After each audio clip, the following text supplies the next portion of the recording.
equaling a Grey Cup record, will kick it off. What a year it's been for this young man, coming out of the Richmond Raiders junior team, drafted by the BC Lions. He had a job when Lou Pasaglia was injured in preseason. When Pasaglia returned, he went to Winnipeg, where they needed a place kicker with Trevor Kennard hurt. And then he found a job with the Hamilton Tiger Cats when Bernie Ruoff went down. As someone quipped the other day, he should get the Humanitarian Award for 1986. The kickoff to start the second half. Tom Richards on the return.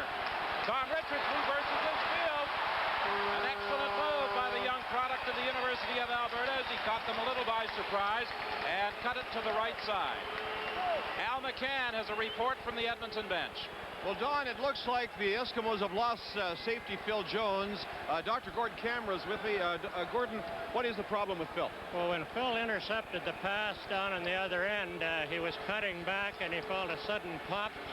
And I'm afraid he's ruptured his lateral hamstring in his right leg. We've tried everything. We strapped it and put a TENS unit on, but he's just tried to run now, and he's not able to continue. Thanks, Gordon. Thank you. Dunnigan's pass incomplete. Howard Fields was there to knock it down. Well, good play by Howard Fields in that situation. You want to not go conservative now with your defense. Just be as aggressive as you were in the first half so they don't make any mistakes. That's the first pass that the Edmonton Eskimos have thrown into the middle of the field, downfield. But Howard Fields was there to make the hit just as that ball arrived, and you won't hold too many of those. 2nd and 10. The ball is at the 48. 29-0, the halftime score. The Ticats leading the Eskimos. Dunnigan under pressure again. That Ticat defense is tenacious. They started the game that way, and they continue in the second half. Well, they only came with a 4-man rush, but the big thing about that 4-man rush, when you have a 29-0 lead, why worry about it? Let him have him run the football for a little while. It's not going to hurt you. He needs to get points, and that's big yardage, and that's not going to get it for you. Zambiazzi has made some great hits. He's all over the field. Ezerin's also combining to bring down the Edmonton quarterback, and that forces Tom Dixon for another 3rd down kick, standing at his own 34-yard line.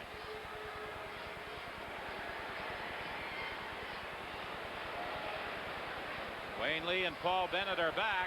Paul Bennett picks it up at the 27-yard line, and he's decked as he crossed the 30 to the 31. Steve Armitage is standing by with a report from the Hamilton bench. Don, a few moments ago I talked to Walter Bender. He does not think he will see action in the second half. He injured his left knee in the first half. He says the only way I'm going to go in is if it's an emergency. Well, Walter Bender had such a big game in that Eastern final last week. He ran with the ball most effectively against the Toronto Argonauts. But of course, the big story in that game was this man, number 2, the quarterback, Mike Carrigan. Carrigan completes the pass to Dan Hucklack. He puts his head down, and he should have a first down. He was forced out by Ron Howard. One of the things you want to watch for is that you, as a quarterback, Mike Carrigan does not get conservative. Still be aggressive. Try to pick up 5, 6, 7, 8 yards on the first down so that you'll be able to make a good call on that second down and put the defense in a tough spot. Carrigan, who was in Montreal last year and watched the Grey Cup game as the Ticats lost to the British Columbia Lions, with the starting assignment in this 1986 game. He got the starting assignment as a quarterback on the 7th of August against the Winnipeg Blue Bombers. In that game, he played well, completed about 60% of his passes, but that was the night that Tom Clements picked to be all-world in a 36-30 win. I think Clements completed about 76% that evening. That's as well as I've ever seen a quarterback play on that particular night, but it served notice for the Hamilton Tiger Cats that Mike Carrigan could throw the football against a pretty good defense. 2nd and 6. Carrigan getting time and rolling out of there, fakes the throw, and will be close to the first down. Tom Tuine made the stop. He looked downfield, faked the throw to Ingram, saw that he was pretty well covered by Ron Howard, and decided to run with the ball. Well, he's not noted for his running ability. Yeah, that's the one thing about Mike Carrigan. He is a drop-back type of passer. But that time, Edmonton was in a man-to-man defense, and everybody took off, either went with the backs or the receivers, and he broke the containment and got to the outside. There was nobody there, so he was going to try to pick up the first down. 3rd and less than a yard. And the Hamilton Tiger Cats will leave the offensive unit out there. I thought that Ken Hobart might come in on this short yardage situation. That's what they did last week against Toronto. Well, it gives him that added threat that he may fake the ball and run with it. And he's so strong going straight ahead. But with about 2 inches needed for this first down, I'm pretty sure we're going to see Mike Carrigan go get it.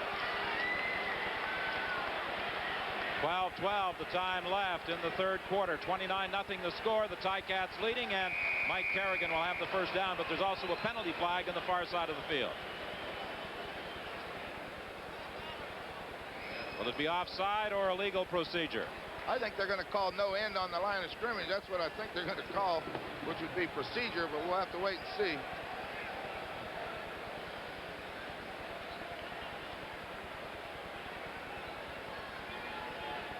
Referee John Ireland and the other members of the officiating staff conferring on this call. In case you're wondering about some of the lopsided scores in Grey Cup history, the most points by any team in a game. No infractions. First down. Queen's University against Regina scored 54 way back in 1923. In 1956, 50 by Edmonton against Montreal, and then in 1980, the Edmonton Eskimos racked up 48 points in that 48-10 triumph over these same Hamilton Tiger Cats. The last time the two teams met in a Grey Cup game. 1st and 10 from the 54. Good hole for Hucklock, and he has another first down. This is what I've been looking for, Don, is somebody to start to be able to run the football. And when it's Hamilton with a 29-0 lead, if they can get that ground attack going, it's all over for Edmonton. The Eskimos have got to continually make Mike Carrigan throw the football. That's how they're going to get turnovers. And they're doing it with 2 backs that are not usually the ones that are going to run. Bender is usually the guy that's going to run the ball. Now they've got Huckleluck and Tommy in there running the ball. So they know, as far as their offense, they want to try to use up as much time on that clock going down the field. Jeff Volpe is the injured player, and those defensive backs have taken a pounding this afternoon. With the score, Hamilton 29 and Edmonton nothing. Grey Cup 86. We'll be back in just a moment.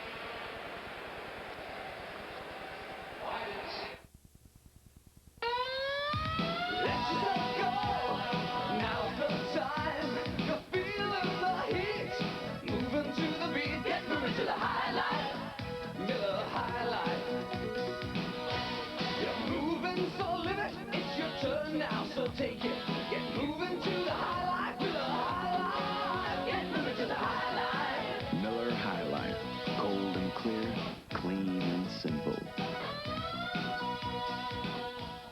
Just perfect. Good. Congratulations. Thanks. So what are your plans for that nice raise? Well, I want my money to really grow, so I'll talk to my Dominion securities broker. Ah, stocks and bonds. Oh, and much more. Mutual funds, treasury bills, RSPs, tax planning. DS will make my money get ahead as fast as I do. Now, there's someone who's going places. So's her money. Dominion Securities. Choosing us could be your most important investment decision. Jeff Volpe, the rookie out of the University of Guelph, being treated at that Edmonton Eskimo bench. And that means that Greg Harding comes back into the ball game for the Edmonton Eskimos in that secondary. It's a first down situation for Hamilton at the Edmonton 44-yard line. I'm amazed at the job that offensive line of Hamilton's has done. They've been somewhat maligned over the past couple of years. Well, we talked in the opening that the team that protected that quarterback the best was going to win. And Mike Carrigan has got the protection. And on the other side, they've been all over the Edmonton Eskimos. But that offensive line has done a super job. Carrigan hasn't had a hand laid on him today, and he's throwing deep for Ingram. Touchdown!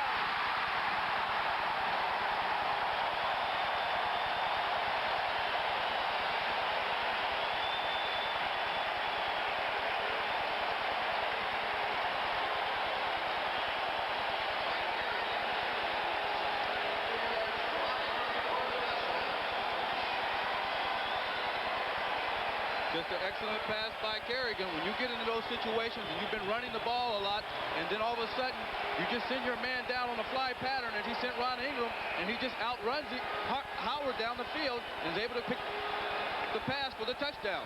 It's a good play, good call by Carrigan, because you start getting that defense a little bit sitting back on their heels, trying to come up and make the big play.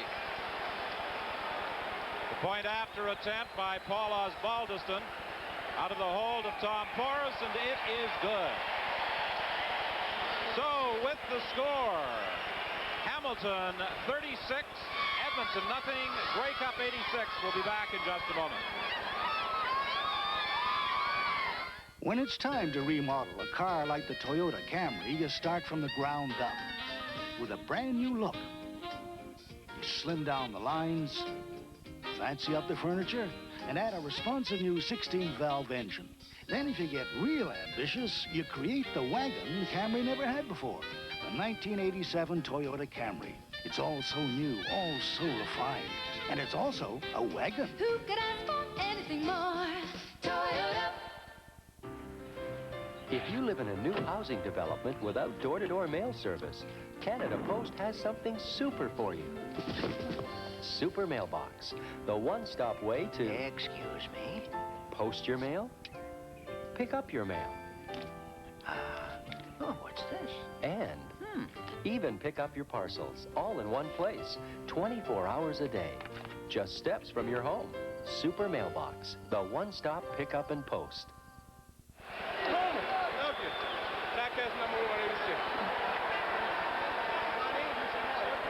36-0 is the score. Ron Ingram on the receiving end of a 44-yard touchdown pass. You know, that young man thought his season was ended back in August at Olympic Stadium in Montreal when he broke a finger. It was a very serious break. The bone came right through, and he didn't think he'd be back in the lineup this season. But here he is, emerging as a star in the win over Toronto last Sunday and scoring a touchdown this afternoon. Tom Richards on the kickoff return. And Richards works his way out to the 49-yard line. Stopped there by Gadavekis. Al McCann down on the sidelines. Don, it's becoming a total disaster for the Eskimos. The scoreboard 37-0. We had Volpe go down. Now linebacker Frank Balkovec has injured his left knee, and his status is very questionable. The Eskimos are very quickly running out of defensive people to play in this game. And those hurts always seem to mount when you're on the losing end of a 36-0 scoreboard. Sure, they sure do. I think it's just the aggressive style of the Hamilton Tiger Cats. That's all this game's been. Donegan over the middle, and the pass is complete to Skinner. He is stopped by Ben Zambiazzi. Well, you know, Don, earlier in the week, people were picking a big score by Edmonton to win and beat the Hamilton Tiger Cats. But one of the things we talked about is the experience of the Hamilton team being in the Grey Cup for the third time, dealing with all the things that happened during the week, and the difference with Edmonton having new people into a Grey Cup situation like that. Good point, Chuck. 27 of the Ticat players have participated in previous Grey Cup games. This is Brian Kelly. There's also a penalty flag on the play. I wouldn't be surprised if Jim Rockford is going to be penalized for grabbing a face mask. Yeah, inadvertently, too. I mean, he just come up to make the tackle, and Brian slipped underneath it, and that hand just come up and caught it, but referee's right on top of it and called it. Face mask. No. Well, you see the out pattern now. Here it comes. Just trying to slide underneath Rockford, and a hand comes up and hits it. No intent made, but that's the way it goes. Referee's right on top of it. Well, Brian Kelly remembers that 1980 Grey Cup game when he scored a touchdown in that 48-10 triumph. And he provides the Edmonton Eskimos with another first down, and with the penalty, that takes the ball down to the 16-yard line. 1st and 10, the deepest penetration of the afternoon for that Edmonton Eskimo offense. Donegan will run this one. And he's about a yard short, I believe, of first down, tackled by Frank Robinson. Well, you know, talking to the defensive ends, one of the things they talk about is trying to contain Matt Dunnigan. And what that does, if you charge too wide on a guy like Matt Dunnigan, he runs in between the defensive end and the tackle. That gives him a wide area to charge through, and you have that whole field to play with as far as a quarterback running up the field. What you like to do is to force him to the sideline or to the outside, and then have your defense react on him. The Eskimos send out the short yardage offense. They're 2nd and 1. The ball between the 7 and 6 yard lines.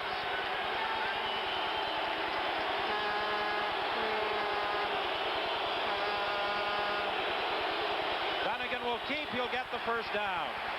He goes over the top, much as he did last week in that Western final against the British Columbia Lions. He took a pretty good jolt on his shoulder and elbow in that game. That elbow is still causing him some problems. He was telling me the other day that it swells up after every game, and he has to ice it down. Well, he's going to have a long time to rest after this football game, but on this particular time, he's concerned with getting that ball in the end zone. They've got to get that 0 off the scoreboard up there before anything good can start happening. And this, as you said, is the first time that they've been down anywhere close to scoring a touchdown. 1st and goal for the Eskimos. They're at the 5-yard line of the Ticats. 36-0 is the score. Hamilton leading with 8:54 left in this 3rd quarter.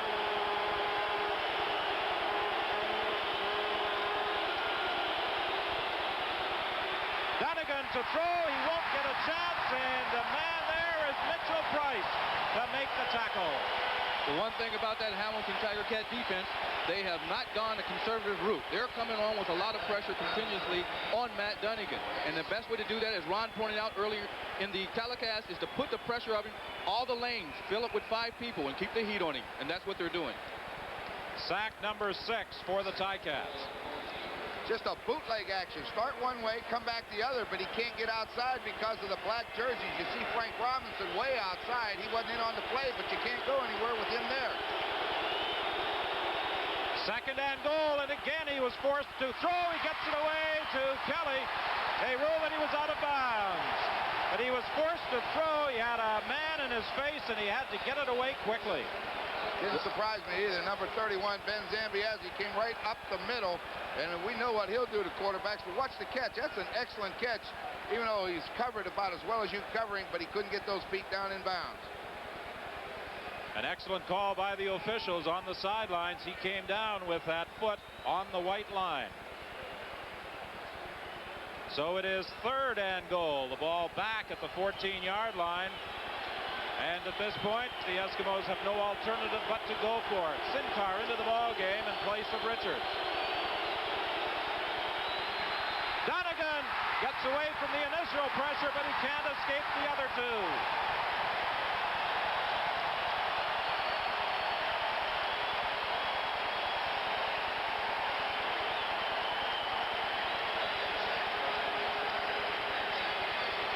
Well, they're continually putting that pressure on Dunnigan as Zambiazzi comes on a blitz up the middle.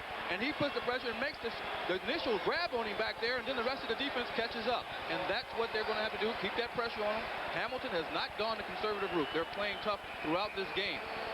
It didn't matter which way Dunnigan turned after he escaped Zambiazzi. There's nowhere to go. Frank Robinson is behind him, so if he tries to wheel out of there, he's still going down. I don't think I've seen Ben Zambiazzi have a better football game in his 10-year CFL career. The way he's played, I'd have to agree with him. Dan Hucklack, the ball carrier.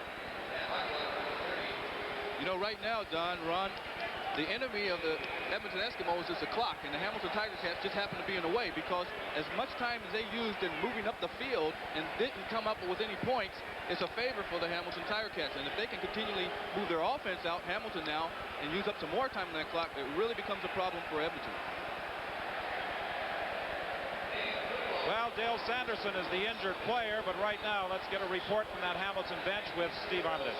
Don, I don't think I have ever seen the head coach of the Hamilton Ticats, Al Bruno, as happy as he was on that last exchange. He drove his fist into the air, almost as if to say, I can taste my first Grey Cup as head coach. He is a very, very happy man at this point in the game. Well, as Al paces back and forth on that bench, he doesn't show much emotion. On the odd occasion, we've seen a wee bit of a smile cross his countenance. He Caught a glimpse of one right there, but the way he paces back and forth, one would think he was trailing by about 15 rather than leading by the 36-0 margin that the Ticats enjoy. And on the other side, the expression on the face of Jackie Parker pretty much tells it all. The player of the quarter century in the Canadian Football League in 1954, 55, 56, leading the Edmonton Eskimos to Grey Cup triumphs. He was on the losing end in 1960. You remember that game, Ron Lancaster? Well, I sure do. That's my first one was his last one, and I just felt privileged to see him play because I'd heard so much about him, and he was every bit they told me he was. 2nd and 5. Carrigan throwing deep, and he makes the catch. Ingram at the 48 of the Edmonton Eskimos, a 32-yard game. Well, right now, the Edmonton team is coming on with the blitz. They've got to come up with some big plays. And Ron Ingram's out there knowing that they're going to be in man-to-man coverage a great deal of the time, and he just beats the defensive back to the inside. And when you get that position, just put yourself between the defensive back and the ball and come up with the catch, and that's what Ron did. Well, as you say, they come after him. Mike Carrigan's going to step away from a hit. He's going to catch a hand across the head, but he comes up, throws it a little short. But Mark Jackson just didn't see the football. Ingram did and come back and got it. 6:10 is the time remaining in the third quarter. Carrigan won't get a chance to throw. The ball is loose. Who's got it? I think the Ticats have recovered.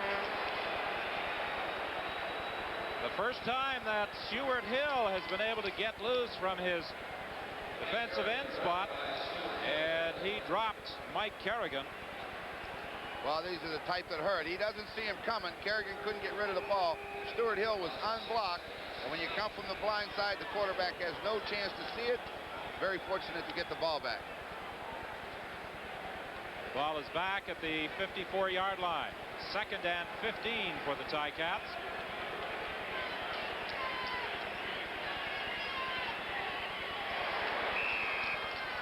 Volpe was there. Balkovec was there to bring down Dan Hucklack after he went high for that throw from Mike Carrigan.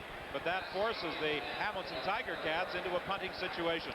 The impressive thing right now about Carrigan is he has not gone into a shell and become a conservative. He is still trying to come up with the big plays, throwing the ball up the field.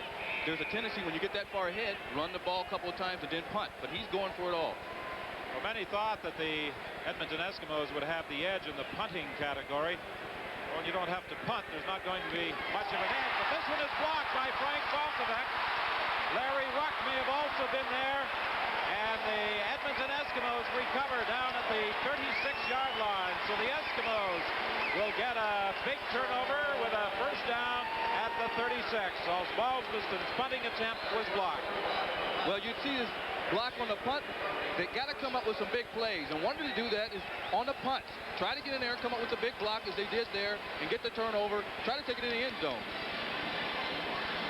Larry Ruck was the man who blocked it. So with the score, Hamilton 36 and Edmonton nothing. Grey Cup 86. We'll be back in just a moment.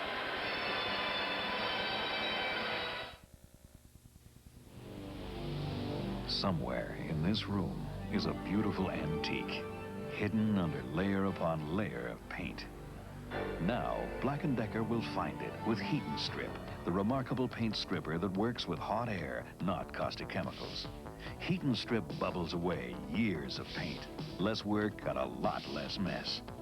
It makes all other ways of stripping paint antique. Heat & Strip from Black & Decker. You're looking at a piece of energy. The energy to give you all the music, all the flash, all the sound, all the light, all the motion you need. In fact, it's the most powerful piece of energy we've ever wrapped our name around. The Energizer, putting energy in the palm of your hand.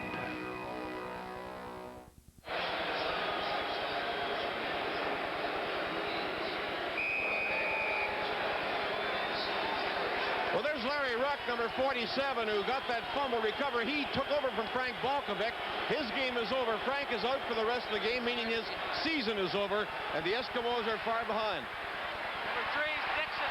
Pass incomplete. It was intended for Allen. Knocked down by Lance Shields. It will be 2nd and 10. There's a penalty flag down inside the 20-yard line. Forward pass interference. Hamilton, number 16. First down. Howard Fields is charged with interference, providing the Eskimos with a first down. They are at the 16-yard line. That last touchdown, by the way, for the Ticats gave them 502 Grey Cup points. The first team to surpass the 500 mark in Grey Cup history. Dunnigan dumps it off. Incomplete. He was looking for Johnston. 2nd and 10 for the Eskimos. Well, you know, Don, I was at a breakfast meeting with Matt Dunnigan on Thursday, and we were sitting around at the table, and what we were talking about was the problem he was having with his concentration level with all the things that were going on. This is his first Grey Cup, and there's a lot of things that go on during that week that take you away from your game plan as far as your concentration, and that showed up early in the first half of this game. 2nd and 10. Pass is complete to Allen. He takes it out of bounds for a first down in front of Lance Shields. What they've got to do is just what he did there. Throw possession-type passes. Don't try to get it all back at once. Move the ball methodically down the field and put it in the end zone. If you start trying to throw those deep ones, you're going to get yourself in trouble. They picked up the blitz that time and gave him some time to work one-on-one. A gain of 12 for Allen, and that is a 1st and goal now from the 3. Well, this time Zambiasi has come up the middle, and he's picked up on the block, and that's what they've got to have to give Dunnigan a little more time to find his receivers. 1st and goal, Edmonton from the 3-yard line of the Ticats. Hand off to Johnston. He struggles and gets to about the 2. The last time they were down here, they had a 1st and goal from the 5, and they failed to score as they were driven back. That time, Johnson really had a struggle to pick up 1 yard. Well, that Hamilton Tiger Cat defense hasn't given up a touchdown yet today, and right now they love nothing better than to turn them back here and say there's no way you're getting into that end zone. So they've got to put it on the ground and keep driving straight at them and defeat the strength, and that's that defensive front 4. At this stage of the ball game, I think that Ticat defensive unit is thinking shutout. Sure they are. They got to be. 2nd and goal. Dunnigan keeps. Penalty flags fly. No indication from the officials that Dunnigan got into the end zone, and it appears as though the penalty call is against Edmonton.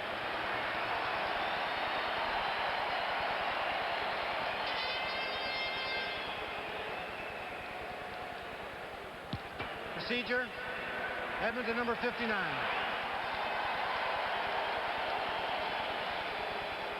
Leo Blanchard is guilty of the procedure call, and Jackie Parker didn't like that one. That takes the ball back to the 6-yard line. Well, they're continually using up time on that clock, and that's a plus for the Hamilton Tiger Cats. They're doing everything they can to hold them from getting into that end zone. As Ronnie just pointed out, it's a matter of pride now that they've got that goose egg up there, and they want to keep it that way. 3:04 is the time remaining in this 3rd quarter. It was 29-0 at the half.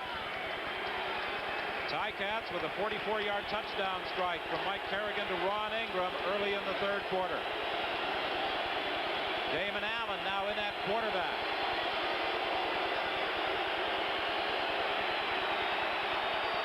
Second down play, penalty flags in the end zone. Allen is going to run it. He should get in. He does.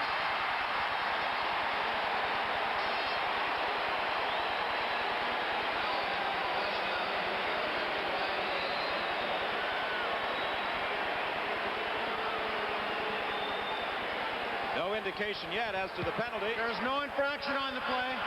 Touchdown.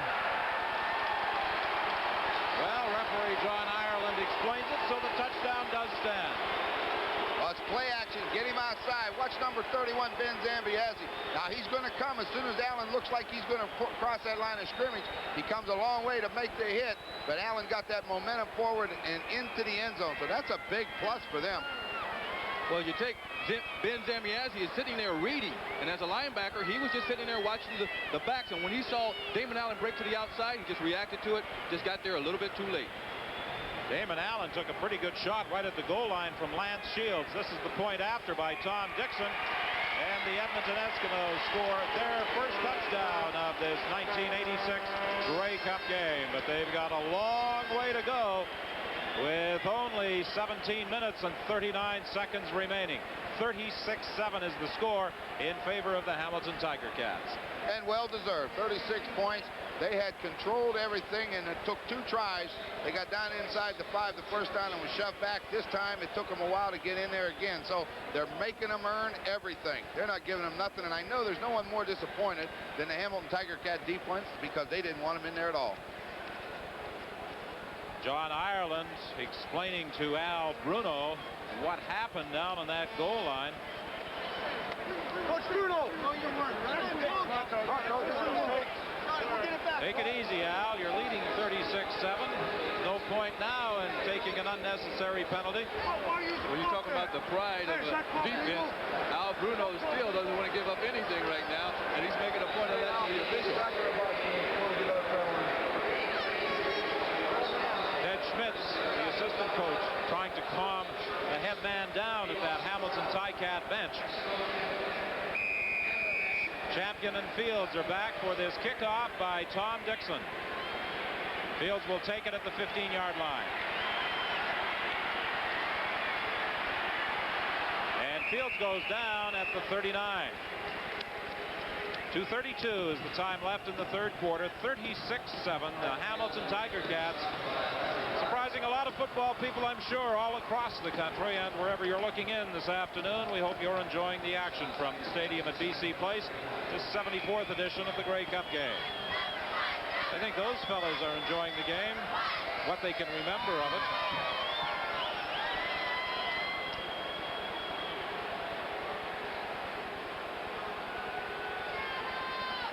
Carrigan is throwing deep down the sidelines for Steve Stapler.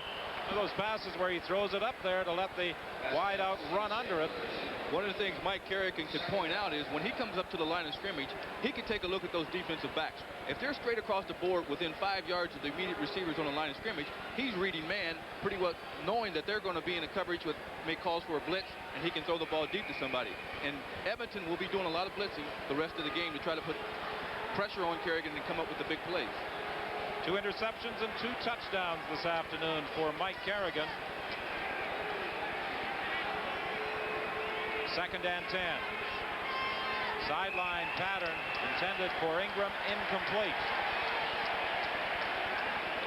He was being covered by Mark Jackson, and that forces the Ticats to again send out their punting unit. And the last time that Paul Osbaldiston dropped back to punt, only his 4th punting effort of the afternoon, it was blocked.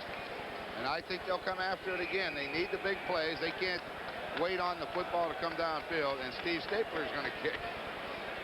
Well, Osbaldiston has been very slow in getting that kick away, so they're going to send Stapler out there. He kicks it left-footed. He hangs it high. It's taken by Steve Howlett, and there's nowhere to go as he had a whole group of Ticats people on that punt coverage team downfield waiting for him. That's the advantage you get when you kick it high, as Stapler did. Especially if you kick it around the 40-yard mark. That ball will get up and hang up there somewhere around 4.5, 5 seconds. You'll get good coverage on it, and they got excellent coverage. They aren't interested in a long punt. They just wanted a safe one. That kick only traveled 33 yards. 2 yards on the return by Howlett. 1:28 remaining. 1st and 10 from the 37-yard line. Dunnigan back in at quarterback. The draw play with Milson Jones. And Milson Jones has a gain of about 6 before being stopped by the middle linebacker, Ben Zambiazzi. Well, that draw play for Edmonton has been a good play for them all year long, with Chris Skinner and Milson Jones running that. But unless you get that sprint out game going with Matt Dunnigan, you don't use it that much. And they haven't been able to get anything going with Dunnigan running outside and using his sprint out abilities. 2nd and 4 from the 44. Good hole as that opened up quickly for Chris Johnston, and he is stopped by Paul Bennett. A gain of 10. First and 10 for the Eskimos. I think the Eskimos are going to be able to run the football a little bit now. The Ticat linebackers are probably sitting a little bit deeper, more concerned with big plays through the air, so that they're going to allow them to run the football a little bit, but they'll shut them down when it's time.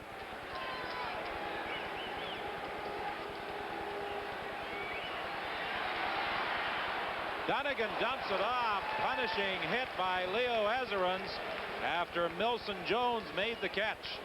As Ronnie pointed out, as Leo dropped back, he took a deep drop, and he was just waiting and reading, and by the time the ball got to Milson Jones, he was there with the big hit. So they're going to sit back and just let them throw the ball in front of them and try to let Edmonton use up that clock. This should be the final play of the third quarter. It's 2nd and 5 for the Eskimos. They trail 36-7. Milson Jones makes the catch. Milson Jones might score. Caught by Rockford and Lance Shields.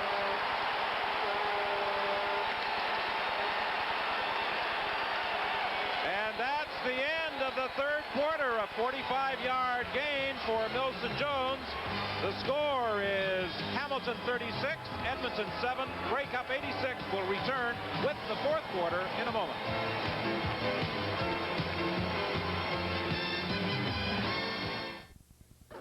G'day. Glad to see the pioneer spirits alive and well in Canada, just like Oz. Cooking over open fires, roughing it under canvas, and you got the old Fosters to make it bearable. And you lucky beggars, they're selling the liquid gold for the same price as your regular brew. Just as well, too. Looks like some of you still have to go out and trap your own coats. Good on you, love. Foster's, Australian for beer, now brewed here. Small business, big business, mine, pine, even kid business. Holiday time. Find your holiday answers now at Computerland. AST PC Enhancement Boards. The answer for supercharging your PC. Whether you need increased memory, I/O ports, graphics capability, information sharing, or a connection to your mainframe or mini computer. Find your holiday answers now at Computerland. Move up or move over. The heat is on the street beside your head. It's the Pontiac Beach and the pizza light. Introducing a breakthrough in 6-passenger luxury performance, the all-new Pontiac Bonneville. Oh, oh, oh, tell me, can you feel it? Tell me, can you feel it? Pontiac, the heat is on, it's on the street. To start the fourth quarter, it's 1st and goal for the Eskimos from the 5. The give is to Chris Johnstone, and he fights to the 2-yard line.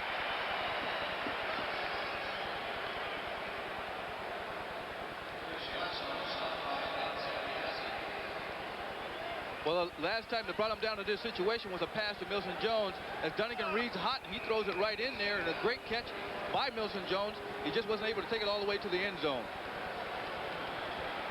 Jim Rockford showed some pretty good speed to track him down coming from his cornerback position. 2nd and goal. The ball is on the 3-yard line. Second man through. Milson Jones is stopped at the 1. Linebacker Leo Ezerins was there to make the tackle. It will be 3rd and goal. And Jackie Parker sends out the short yardage unit. I think he's going to put big guys in there and go after it. I think they crossed them up a little bit. I think they were expecting Dunnigan to fake that and roll out with it. But, you know, both times they've been down there and tried to pass on 2nd down, they've been sacked. This time they decided to go straight at him. 3rd and goal from the 1.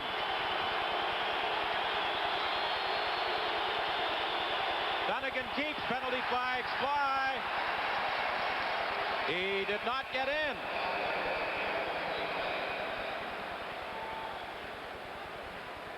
Let's wait for the penalty call. It appears as though it's going against the Eskimos. Procedure. Penalty number 59. Decline. That's good defense by the Ticats, stopping them on 3 shots from the 5-yard line. Well, I was in the dressing room just before the game started, and Walker and those guys were so intense in wanting to play really well this game to come up with a victory in the Grey Cup, and that's what they're doing right now. You get down there in that situation on the goal line, you just play it tough, and they're playing it tough. So with the score, Hamilton 36 and Edmonton 7, Grey Cup 86. We'll be back in just a moment. Let's face it, you don't care that your new Eliminator battery from MotoMaster is guaranteed for as long as you own your car, or that you'll never have to pay for another replacement battery again. You don't care that no car battery comes with a tougher guarantee than the Eliminator. Right now, all you care about is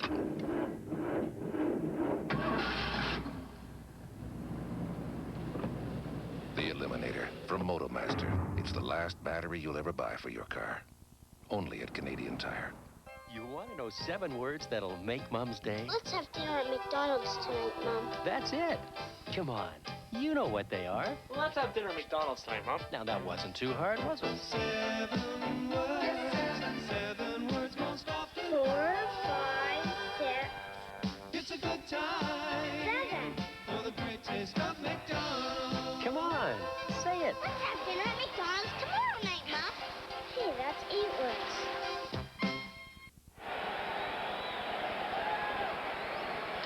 That stat, second from the bottom on the right-hand side of your screen, is pretty much the story of Grey Cup 86. The turnovers, 8 by the Edmonton Eskimos, and with their failure to convert that third down gamble, that will be turnover number 9. Bit of an imposition here on Mike Carrigan, operating from the 1-yard line, but he's in the comfortable position of being ahead by 29 points. I think those 8 turnovers are a result of what we just saw on that 3rd and 1. That Hamilton defense is just all over him. And we've said this all year, when you can't get in from 1 yard out, you're not going to win the football game. So they're down there 3 times, score once. The Hamilton defense shut them down.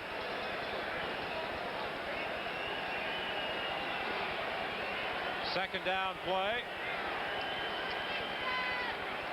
And Carrigan is not going to put it in the air. He stays on the ground, and that will bring out the punting unit. A crowd of 59,621 taking in this 74th edition of the Grey Cup here at BC Place Stadium, and that is a record for this facility. You know, the really unfortunate thing for the Edmonton Eskimos is when they do move it down there, they don't score. They've used up a lot of time on the clock. You know, there's 2 opportunities to possibly come up with touchdowns that are gone that you can't recover. 12:46 remaining in this 4th quarter as Steve Stapler stands in the end zone for this 3rd down kick, his 2nd punt of the game after replacing Paul Osbaldiston. Movement at the line of scrimmage, but there are no flags, and again a high kick by the left-footed Stapler. Penalty flag as Richards takes it. There will be a no yards call, and Richards works his way inside the 20-yard line.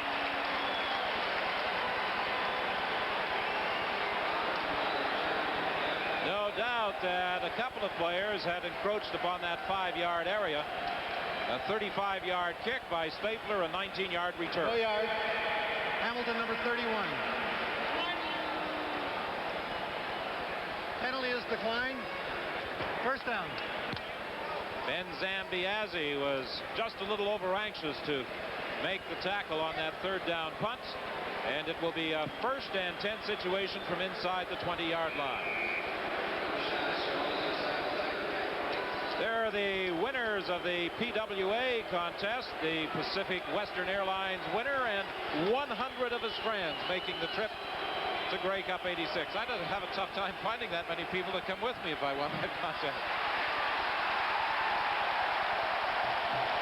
Grover Covington again putting the pressure on Matt Dunnigan and bringing him down for another loss. Well, we talked in the opening, if you bring 4 men, you've got to get the defensive ends wide. It can buy you time to throw the football, but watch how much time Dunnigan has and can't find anybody open, and that you're going to run out sooner or later. And coming from the outside, Grover Covington forces him to duck. Mike Walker finishes it. 9 turnovers, 8 sacks. You're not going to win many football games when you have those type of statistics. He almost got trapped again, trying to find a receiver. He can't spot a man in the clear. Dunnigan running all over the field. Mitchell Price didn't realize he had the football. Finally, he throws deep into the end zone. Incomplete. He was looking for Allen, who was being covered by Lance Shields. I think some of those big defensive linemen were plumb tuckered out. Well, looking down on the field right now, they're all on their knees. They're having a hard time breathing. He must have ran 150 yards, and you got to give a lot of credit to the defensive backs to just stay back there. He'll come back again. Wait for him. Don't chase him. Watch Mitchell Price when Dunnigan comes back. He didn't realize that Dunnigan still had the ball, or maybe he just didn't want to bother chasing him anymore.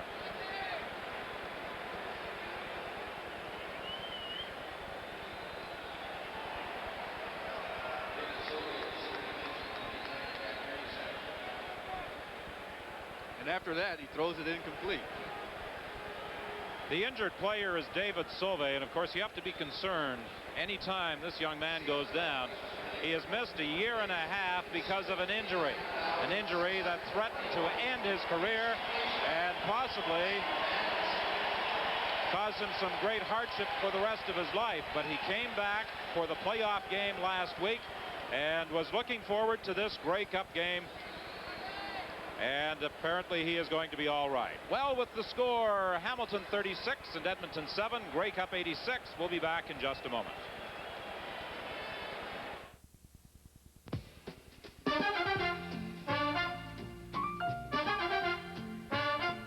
Carlsberg Light, all right. Raise a cheer for the great light taste of Carlsberg Light. Good beer. The enemy? Snow. You never know when your car might lose its grip. Hence the design logic for Vector, Goodyear's exceptional handling all-season radial. Its aggressive crisscross tread actually cleans itself for superb control on snow and ice. You either have Goodyear Vectors or you need them. Zenith's clean, cube-shaped styling gives you so much screen from side to side and corner to corner, it makes watching television a whole new ballgame. Zenith. Quality. Well, David Sauve has gone off to that Hamilton bench, but apparently he is okay. And we're informed that he does have a problem with asthma, and that caused him some difficulties out there. He was one of those involved in chasing around Matt Dunnigan. So Mark Napierkowski goes into the ball game, replacing Sauve at that defensive end spot.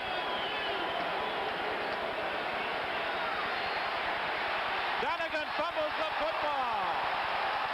Who's got it? Hamilton recovers.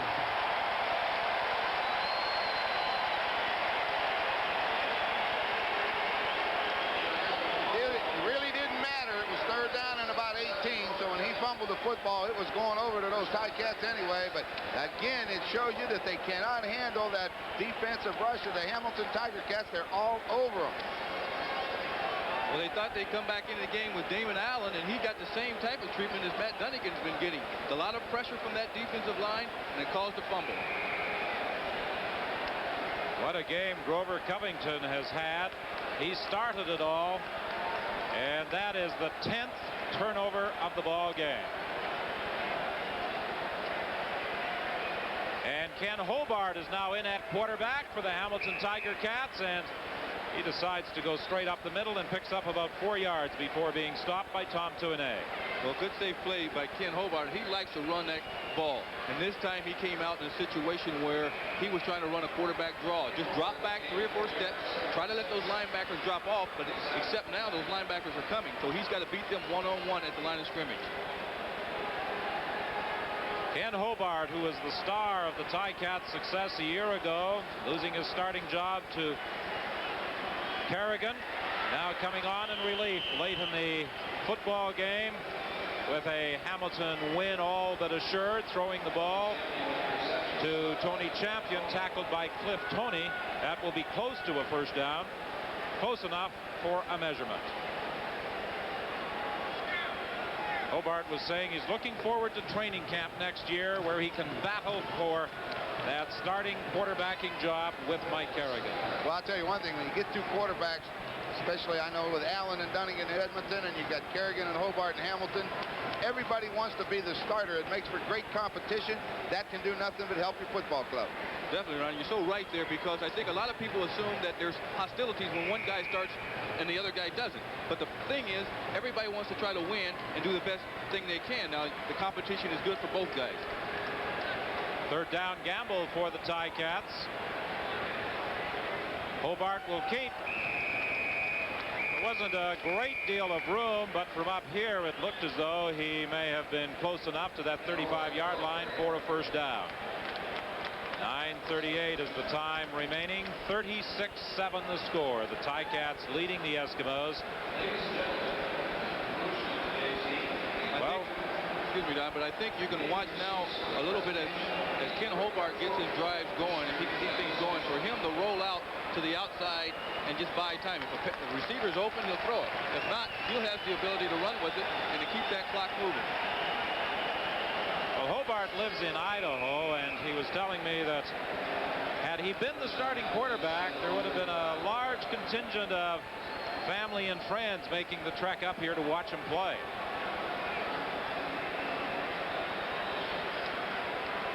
First and 10. Jed Tommy takes the ball across the 35, and he's driven back by Stuart Hill. Right now, the Hamilton Tiger Cats quite content to keep that ball on the ground, keep that clock running, ever closer to a Grey Cup triumph. Al Bruno just looking down there, pacing back and forth as he always does. He just keeps looking up at that clock. He just wishes to just keep running all day. No timeouts, no nothing. But a lot of people might forget that at one point this season, the Hamilton Tiger Cats were 1-5. Hobart throwing deep for Ron Ingram, incomplete. Mark Jackson was defending against Ingram, who has scored the only Hamilton touchdown of this second half. A 44-yard strike from Mike Carrigan early in the third quarter. Well, you know, sometimes you come up to the line of scrimmage, it becomes a guessing game what kind of defense they're going to be in. Right now, Ken Hobart and Hamilton Tiger Cats know that Edmonton's going to be coming with the blitz, and so they're using pass patterns that they can run against man-to-man coverage. Tom Richards and Steve Howlett are back for the third down kick by Steve Stapler. He stands at his own 21-yard line.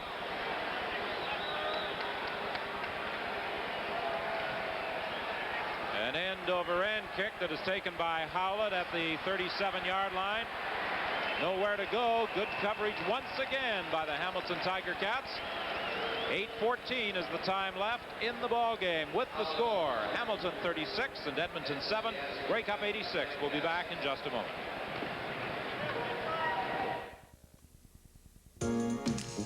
A great name in beer should be the start of a truly great tasting light beer. Now it's here. New OV Light. A great taste in beer comes to light. Built. The M47 series power tools. They work with your hand as if they were one. From Black & Decker, ideas at work. We're talking to Canadians about taking charge of their financial futures because security and independence are important to us all. The life and health insurance industry recognizes that financial success means different things to different people. That's why we offer a wide choice of products, like RRSPs, disability insurance, retirement income funds, annuities, and many other savings and protection plans. To learn more, talk to your life insurance agent.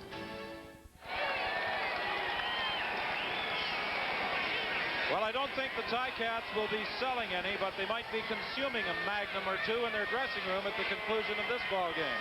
Well, it's been a well-earned one also. I mean, they have played today. I think it was commented on early in the football game that they came out in a very business-like fashion. There was no jumping around. They knew the job they had to do, and they've done it. And in the second half, 4 times the Eskimos have been inside Hamilton's 10-yard line, and they've come away with just 1 touchdown. That speaks well for that Hamilton Tiger Cat defensive squad. Dunnigan throwing deep off the fingertips of Gary Allen. Or Doug Allen, excuse me. Thing I've noticed today, they've had very few receivers running free anywhere. Anytime our Edmonton receiver is downfield, there's a black jersey running side by side. In fact, it looks again like Lance Shields got just as good an opportunity to catch this ball as Allen did. But they've been everywhere they've had to be.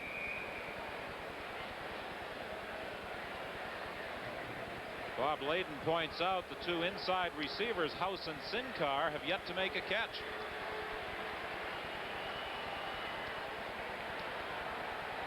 Rick House gets his first of the ball game for a first down, stopped by Lance Shields.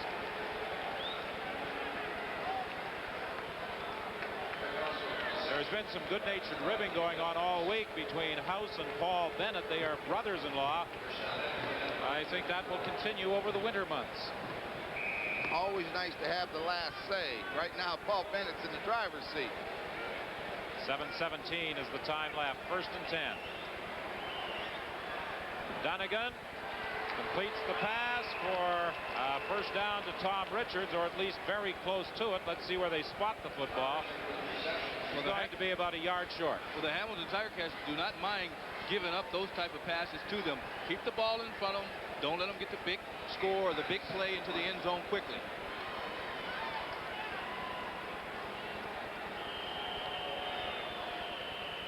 Richards and Sincar have been alternating at that slot back position. And there's an injured Hamilton Ticat. Frank Robinson is the player who is down. The nice thing about this now is that Ed Gadavekis gets the chance to play. He's been around a few years, was a starter until this man came along, Frank Robinson. They're going to get them all into the football game today. And, you know, there's so many great football players never had the opportunity to play in a Grey Cup, let alone win it. They're going to all get their shot today. Well, Frank Robinson looks as though he's going to pick up his second Grey Cup ring with his second team. He was with the Winnipeg Blue Bombers in 1984. Well, John, I think you said the right thing there when you talked about a Grey Cup ring. Talking to the guys, you know, you get paid for the game, but the more important thing is to win a championship and have that Grey Cup ring. And if you ask any of those players down on the field, that's the key to this game, being the champion and winning. And that's what they want, is that ring. 2nd and 1 for the Edmonton Eskimos. Gadavekis comes into the ball game, replacing Robinson. Doug Allen goes wide left. Kelly comes out to the right.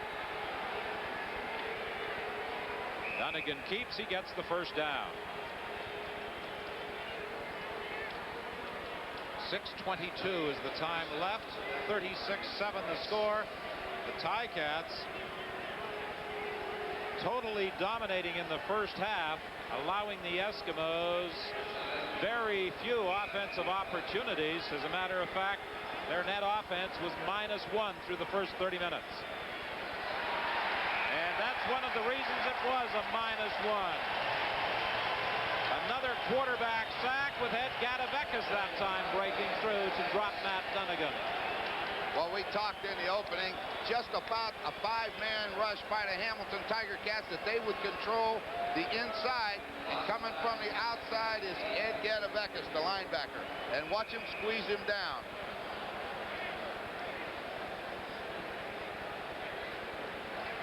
He gets the outside pressure. Those 3 men inside keep him contained. Get him from the outside. They got him. They almost had him again, but Dunnigan got away. And he's down by Grover Covington back at the 39-yard line. He had a reprieve, but he couldn't escape Grover Covington on a great second effort by the Hamilton defensive end. And that's 10 sacks now for 87 yards. One of the things about Matt Dunnigan is the fact that when people put the rush on him, he's able to duck and elude the tackle and get free upfield. Today, the Hamilton Tiger Cats, after he's eluded them, are picking him up again and making the tackle before he breaks the line of scrimmage and gets upfield. And they're doing an outstanding job of putting the pressure on him that way. One guy might miss, but there are 3 other guys who are coming very quickly on him. The man who missed him initially is the player down, Mike Walker. He's had an outstanding season for the Hamilton Tiger Cats. I think he might just be a little winded. Well, you know, they've played with so much intensity today. It's awful warm in the dome at the best of times. And when you get things going as they did early in the football game, you do use up an awful lot of energy, and they have chased Matt Dunnigan all over this field today. They've got to be a little bit tired, but they're a happy tired, and that's the difference. You see the time remaining, 5:09, with the score 36-7 in favor of the Hamilton Tiger Cats over the Edmonton Eskimos. Mike Walker is still down. And it's been that type of an afternoon for Jackie Parker. As we wait for Walker to be assisted off the field, let's join Steve Armitage at the Hamilton bench. Don, I've got the Rock with me. Rocky DiPietro. Rocky, you're 5:09 away from the Grey Cup. Can you taste it? We can taste it. We're starting to right now. We just don't want to celebrate to the end. But I'll tell you, the defense has played a great game today, and they've carried us for the last 3 years, and this is a great tribute to them. The offense hasn't been too shabby. It came through when it had to. Well, we put some points on the board, but they gave us great field position all day, and great team effort. That's what it took to get us here, and I think we showed it today. Is this the high in a long career, Rock? Very high right now. I'll tell you, I'm going to enjoy it for the next 6 months. Don, back to you. Well, a little disappointment on Thursday night for Rocky DiPietro when he was the runner-up to Joe Poplawski for the Shenley Award as the outstanding Canadian. But I'm sure the performance this afternoon will compensate. Well, I guarantee you, Don, for winning, I think you'll take that winning that championship over the individual honor that you could get as the Shenley Award. That's a great honor to be up for the Shenley and win it. But the whole key is working as a team and winning the championship. Well, I said that Mike Walker may have just been winded. Unfortunately for Walker, it appears to be more serious than that, as he's assisted off the field by Jason Riley and Ralph Scholes. Tom Dixon drops back to punt.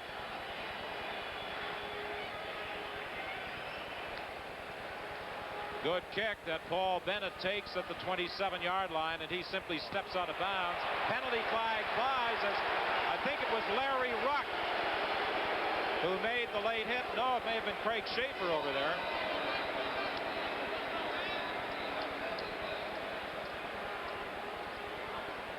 Bennett stepped out of bounds. Major on this. Well, the foul is definitely against the Edmonton Eskimos, and that will improve the field position for the Hamilton Tiger Cats. Well, you take the ball down there on the punt return. Paul just steps out of bounds, and Ruck just sticks his helmet in his back while he's out of bounds and make the hit late. You can't have that. You can't do that. That's very dangerous. First and 10. The ball is at the 47-yard line with 4:46 remaining in the game. Ken Hobart, the quarterback. He's going to run with it. And he is upset on the far side of the field by Ron Howard, the cornerback. Well, so often, Don, when the Hamilton Tiger Cats send both of those backs in motion to one side and Ken Hobart's in the game, they automatically expect him to sprint to that side. So they overplay it, and that's why he's coming back trying to run the draw himself. He managed to pick up 3 yards at 2nd and 7. The ball at the 51.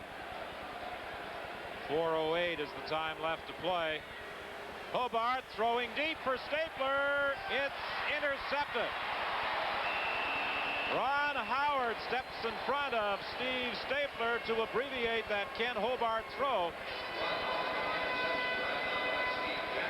And the Eskimos take over with 3:58 left in the game. Well, the reason that was intercepted is the heat was put on Ken Hobart, and when it was, he just threw the ball without getting set and lofted it up in the air and left the defensive back in a position where he could just float right under it and pick it off for the interception. You got to get planted. In this case, he didn't have a whole lot of time to get planted and throw the ball. Well, when you come with a halfback blitz, Jeff George came number 29. Hobart knew right now there's no one to pick him up. He gambled and lost. Damon Allen, the quarterback. Throwing that screen to Milson Jones. And Gadavekas comes over to make the tackle. Jones worked his way out to the 38-yard line. Matt Dunnigan started the ball game. He and Damon Allen have alternated in the second half, although Dunnigan has done most of the signal calling for the Edmonton Eskimos. 2nd and 2, Edmonton.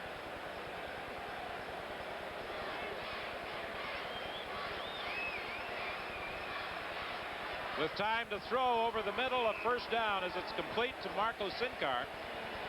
But Ben Zambiazzi from his middle linebacking position makes the tackle. The first catch of the afternoon for Sincar, who, by the way, was with the Hamilton Tiger Cats in the 1980 Grey Cup game. So he's been on the losing side in a rout both times with different teams. With the score, Hamilton 36 and Edmonton 7, Grey Cup 86. We'll be back in just a moment. We are what you might call experts at putting things away. Yeah, we put a few goals away, Bobby. You've even put away a couple of wingers, Gordy. Ooh, me? Never. But hockey isn't the only thing we know. We also know our beer. That's why we drink Miller Lite. Light tastes great. And it tastes less filling than regular beer. So how do we know so much about Light? Well, let's just say, Gordy, that after a game, we like to put away more than just our equipment. Light beer from Miller. Everything you always wanted in a beer, and less. Now, you can shave closer and smoother all over, face, neck, and sideburn. Because Braun has created the totally new system 1, 2, 3. It adjusts 3 ways. 1. So now you can shave 2. Closer and smoother. 3. All over. Redesigned for extra smoothness, the foil is now pearl finished and platinum coated. The revolutionary Braun system 1, 2, 3 shaves closer and smoother all over for your money back. In this year's Grey Cup game, the Carling O'Keefe Sports Game Stars will each receive a 36-inch Sony Videoscope state-of-the-art television set presented by Remington, makers of the 3M surgical clippers and the microscreen rechargeable. Advanced shaving technology only from Remington. To the live action as Damon Allen throws deep. He's looking for Kelly. Incomplete. He was being covered by Lance Shields. You know, picking those defensive game stars is going to be a tough chore. Hugh Campbell, who led the Eskimos to those 5 straight Grey Cup triumphs that ended in 1982, now in the role of general manager, looking on from the press box here at the BC Place Stadium. That's his wife, Louise Campbell. Awful happy to be back in Edmonton, but they can't be happy with today's performance. But hey, that's the way it goes. He was concerned about the youth on his football club, and it's come true. Well, he cautioned them after their win in the Western Final over the BC Lions that you haven't won it yet, fellas. Pass complete to Rick House. And House is down to the 27-yard line. Lance Shields made the tackle.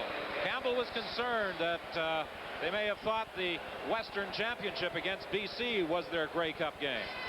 Well, both teams are coming off of a highly emotional game last week, and it was just going to be the matter of which team would be able to sustain that emotion and carry it over this game. And I think the experience of the Hamilton Tiger Cats has been the one factor that's led them to a victory here this afternoon. A 40-yard gain on that pass to Rick House. 2:29 remaining in the ball game. 1st and 10. Movement at the line of scrimmage. Penalty flags fly, and Damon Allen stepped away from the quarterback. Didn't have the football. Procedure, Edmonton number 67. Rod Conniff is guilty of the procedure call.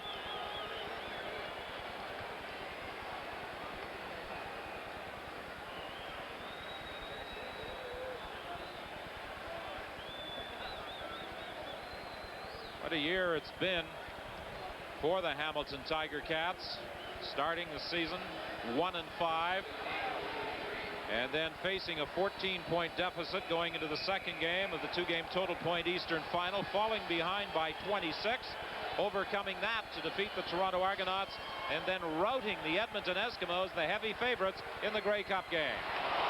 Howard Fields knocked down the throw. It will be 2nd and 15. Well, that's just an example of those Ticat linebackers are dropping awful deep. They're playing that zone defense, and you've got to be very, very accurate to throw it 25 yards down the field and get it between the deep backs and the linebacker. That's very hard to do, especially now. They're not worried about that 10-yard pass. It's not going to hurt them. The only thing I'm disappointed in this afternoon is that Harold Ballard didn't show up at the BC Place Stadium with the Tiger that he paraded to center ice at Maple Leaf Gardens in Toronto last night. I'm sure Harold will have something to say after this ball game. He knew they were going to win. That's what he says. Damon Allen completes it to Kelly. He loses the football. Everybody going after it. It's still loose and finally picked up by Doug Allen. And he is stopped by Jim Rockford. Thought it was a soccer game. Well, this has been anything but the tidiest football game of the year, but with that ball bouncing all over the place, the Edmonton Eskimos, Doug Allen, finally comes up with it. Kelly makes the catch, but what the hit. Boy, he took a heck of a hit from Howard Fields, and now the ball is loose. It's everywhere. It looks like Paul Bennett even tried to kick it. Doug Allen picks it up. Rockford brings him down, but the thing that people don't realize is Hugh Campbell was concerned about the youth of his football club. As you see, Harold Ballard's got to be a very, very happy man. Al Bruno has stuck with those veterans, makes very few changes. And I think that there's not many football fans or people in the country that don't understand. You win with experience, and they have the experience on their side today. Well, as Pat Marsden said at the start of the telecast, as Harold Ballard goes down to field level and gets quite an ovation from the spectators here at BC Place Stadium. As Pat said, when the players were introduced, you could see the intensity on the face of the Edmonton Eskimos. They were all pumped up, and it was a businesslike approach by the Hamilton Tiger Cats. They've been through it on 2 previous occasions. They came out here with a job to do, and they did it. And most of them were here for those other 2 losses, and that's the key. They knew coming in they did not want to go down 3 in a row, and they did everything in their power, and it's come out their way. Damon Allen will run the football to the 11-yard line. He will get about 6 or 7 yards with 1:53 remaining. You know, a lot of people were less than complimentary this year about the performance of teams in the Eastern Conference. The Edmonton Eskimos won the Western Division. The Hamilton Tiger Cats, with a strong second half, finished second in the East, but certainly turned it on at playoff time. Is it intercepted? No, they rule that Terry Lenny did not have possession of the ball. He is protesting, saying that he did have it, but those complaints fall on deaf ears once again. Don, you know, I look down on the game in the field and look at Mike Carrigan, and there's such a tremendous parallel to the Grey Cup win in '72. Come back from a playoff game when you're behind, come back in a situation, the first-year quarterback, and I'm, you know, me being the one in '72, and now to come back and win the Grey Cup. And it's a good thing for the Hamilton fans and the Hamilton team to be in this situation. Third down with 1:35 remaining. Damon Allen to the end zone. Kelly's got it for the touchdown.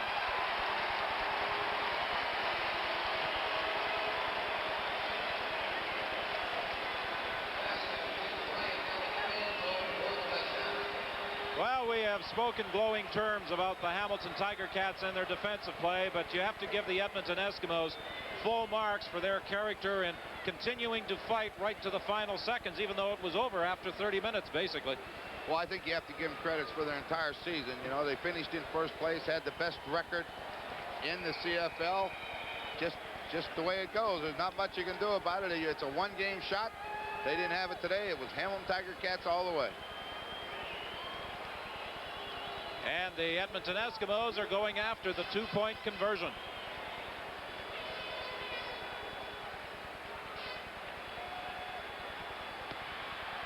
Damon Allen may run this one in. He does.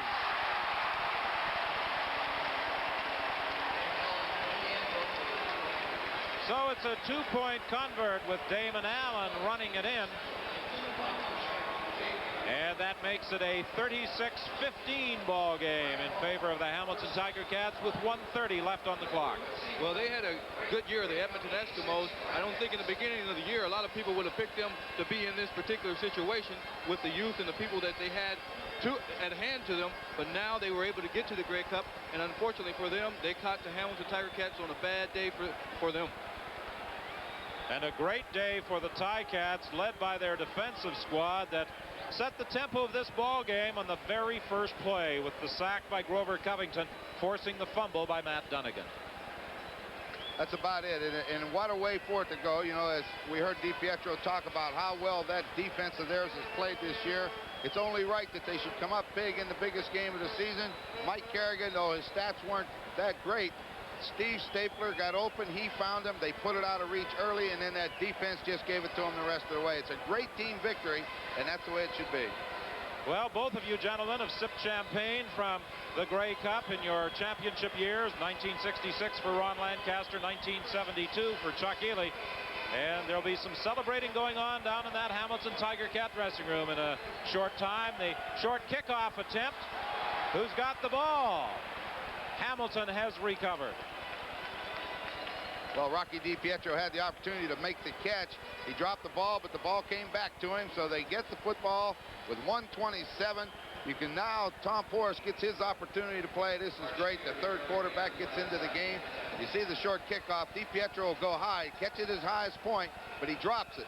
And he's very fortunate. It hit somebody's leg, and it comes right back into his arms. Well, Tom Porras goes out, the third quarterback to be used by the Hamilton Tiger Cats this afternoon, Grover Covington. A standout all day, continually applying pressure. Porras has entertained his teammates during the week. He does a great imitation of Elvis Presley. Well, he's a good singer, and you're going to see after the game they've got a plan for him to do some singing for the team. Well, that is what he does in the off-season. He does some country and western singing as he hits the nightclub circuit in the United States. He works basically in the state of Arizona. An injured Hamilton player.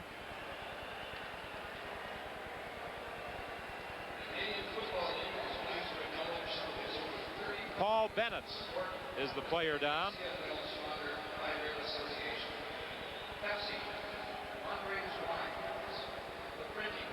A tremendous career this man has had. Toronto, Winnipeg, and Hamilton. Sorry, Don. I said it was a big win for Paul Bennett because I was talking to him right before the game on the field. And all the times I played with Paul and against Paul, I never saw him so intense and dedicated as far as playing in the game this afternoon. He sat there and he says, man, we want this one, and we want it very badly. We've been here for the last couple of years, and now it's our opportunity to win it.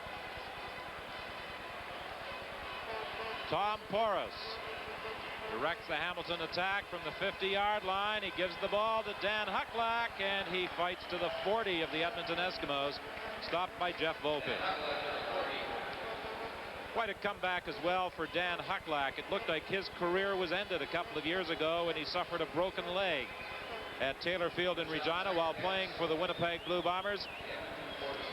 He came back briefly with the Edmonton Eskimos, then with Montreal, cast adrift, and he found a job with the Hamilton Tiger Cats this year, and he's going to be rewarded with a Grey Cup check and a Grey Cup ring.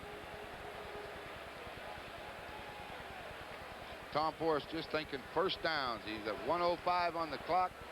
Second down at 8. He knows if they can run this football a couple more times, this game is over. The defense has done their job. All the celebrating going on the sidelines, well deserved. We're into the final minute of the football game. 36-15. The Ticats en route to a Grey Cup triumph over the Edmonton Eskimos. Porras will keep this one. And he goes down at the 40-yard line. He got back to the line of scrimmage. Well, Tom Porras did a smart thing that time. Usually you want to tell that quarterback to get to the sidelines and get out of bounds. But he had the presence of mind to fall down right inside the inbounds, or the out-of-bounds marker to keep that clock running. And Paul Osbaldiston is going to get an opportunity to equal a Grey Cup record. A record that was set in 1977 by Don Sweet of the Montreal Alouettes. His 6th field goal try.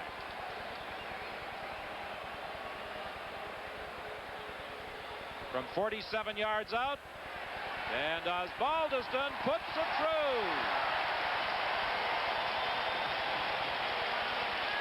What a storybook year for this young man.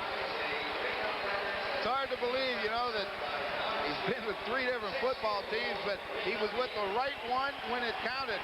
He made a statement the other day that when he was kicking in here, that since he's come back to BC Place, that the goalposts are a little bit wider. Well, he sure has hit them today. I was talking to him the other day, and I said, Paul, you're from Richmond. Have you had a lot of requests for Grey Cup tickets? He said, yes, but the only 2 people I'm giving them to are my mother and my father. That equals a Grey Cup record for Paul Osbaldiston. And the Ticats lead 39-15. And I think even bigger rewards might be in store for the 22-year-old from Richmond. Damon Allen throwing that screen to Chris Johnston. He fights out to midfield with 14 seconds left. You know, you talk about running backs. We said that in the show that this Chris Johnston is a heck of a football player. He's 6'3" and about 225 pounds. Come out of the Edmonton Wildcat chain to a junior college in California. But he's going to be heard from in the next few years. They've got 3 good ones. A 20-yard gain for Chris Johnston. This could be the final play of the ball game. There's a penalty flag. Damon Allen running around, and who's there but Grover Covington with 3 seconds left in the clock, along with David Sauvé.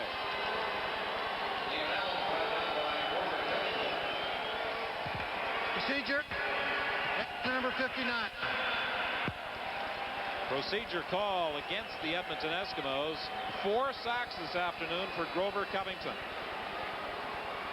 Boy, picking that defensive game star is going to be a tough chore. Zambiazzi has played brilliantly. Covington has played extremely well. He's been absolutely brilliant. Lance Shields, I think, has played a fine ball game at the corner. David Sauvé at a defensive end position. Leo Ezerins. Well, this should be the ball game. The pass to Milson Jones, a screen pass, and Milson Jones is forced out of bounds, and hoisted onto the shoulders of Jason Raleigh, and the Ticats begin to celebrate their 39-15 victory over the Edmonton Eskimos, a win that has to be described as an upset. Well, you can say it's an upset, but you'll never convince any of those guys in the black jerseys down there that it was an upset. They felt they were going to win coming in, and they didn't let themselves down. And you have to feel good for Al Bruno because he has struggled, and at times, even when he brought his team to the Grey Cup, they've talked about releasing him as a coach and all the pressures that come on him. And now, after 3 trips here on his 4th trip, he wins the Grey Cup. Matt Dunnigan over to congratulate Al Bruno. He said he didn't want to be known as a coach who came to a Grey Cup 3 consecutive years and did not win it. Well, he does not fall into that category because he heads home with the Grey Cup. Down at field level, they're now getting set to present that Grey Cup, and a smiling Harold Ballard is ready, along with Commissioner Doug Mitchell. On behalf of football fans everywhere in Canada, it's a pleasure to present the Grey Cup to Harold Ballard, Joe Zuger, and the players of the Hamilton Tiger Cats.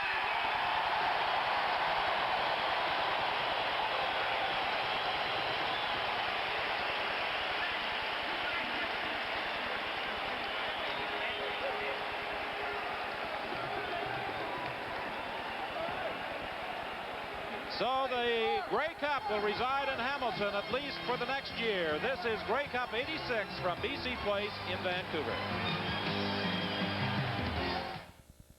Have you heard about the new Toyota Tercel? How it's been completely redesigned for 1987? With new aerodynamics and the same quality that's made Toyota the standard for reliability and durability in small cars? And a new 12-valve engine for more fun than ever? The all-new 1987, count on it to get you there. Count on it to last. 3-door and 5-door Toyota Tercel. Who can ask for anything more? Toyota.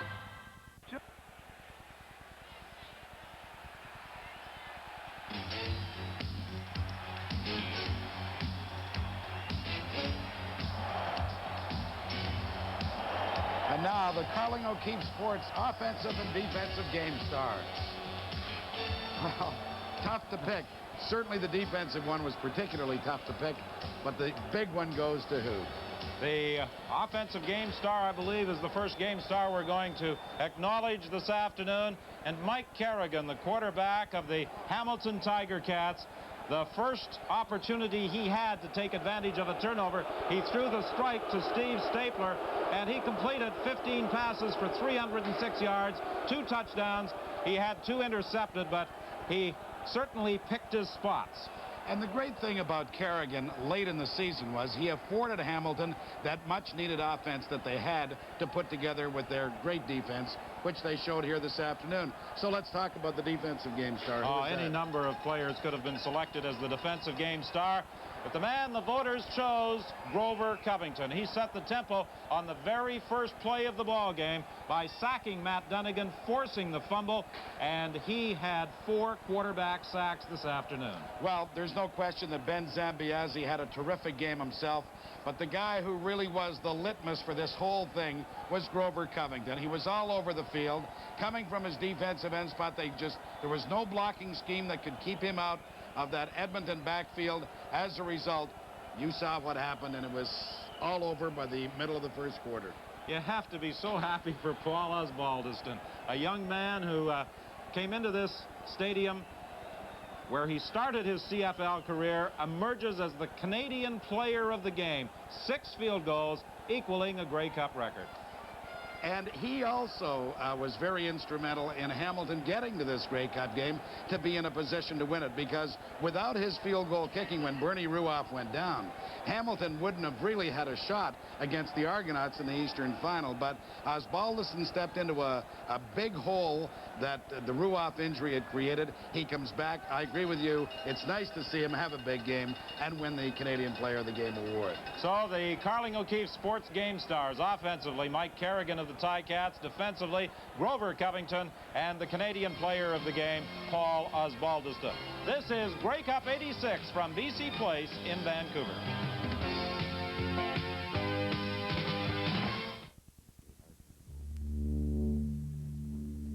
The pharaohs of ancient Egypt held the highest respect for the art of the goldsmith, who transformed native gold into exquisite treasures. The gift of jewelry is the golden chain that links us to this past. Remarkably, the art of creating and restoring fine gold jewelry is practiced by few today. Nova Goldsmiths, creators of fine gold jewelry, Kingsville, Ontario. The Hamilton Ticat dressing room here at BC's Place Stadium. Ron Lancaster said you had to feel awfully good for Harold Ballard. I'll tell you something, folks. There's a little Irishman looking down today from somewhere by the name of King Clancy, who probably enjoyed this party here this afternoon more than anyone. Clancy, a tremendous supporter of the Hamilton Ticats. We'll take you back to the dressing room in just a minute. Unofficially, I have it as 10 sacks for the Hamilton defense, 9 turnovers by the Edmonton Eskimos. You know, Mike Carrigan is the offensive star of the game for the Hamilton Ticats, and I don't want to take anything away from Mike Carrigan, who is a class individual. To me, though, you could have given the offense award to the entire Hamilton defense, because it was that Ticat defense, like back in the 1960s when they were Steel City tough, that controlled the tempo of this football game. The Hamilton touchdown scored by Steve Stapler, Jim Rockford on a block punt, and Ron Ingram. The Hamilton Ticats win for the first time since '72, and here's Al McCann. Actually, in this Grey Cup winning dressing room, and we've got the stars of the game. Steve, taken away with the offensive star. Well, we have the president of Carling O'Keefe with us, Mr. Don Twiner. Mr. Twiner, why don't you present the Carling O'Keefe offensive game star to Hamilton's Mike Carrigan? Great pleasure, Mike. Well done. Congratulations on a super game. And now we should call upon the president to perhaps make the presentation to the defensive game star, Grover Covington from the Hamilton Ticats. Thank you. Praise the Lord.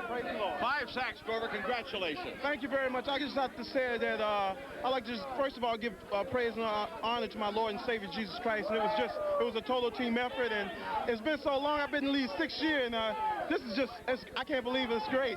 I just thank you. Al, we have one more presentation to make, and we'll call upon Mr. Twiner once again to make the presentation to outstanding Canadian, to Paul Osbaldiston of the Ticats. Congratulations. There's all the Tiger Cats were there. I'd like to say hi to Todd Holder and Hamilton. How you doing, Todd? Oh, 6 field goals. You tied the Grey Cup record. How do you feel about that? It hasn't hit me yet. You know, for someone who was the last guy drafted in the 7th round this year, all the people I've seen this year, I want to thank Lou and Trevor Kennard and Bob Cameron in Winnipeg and Bernie Ruoff here.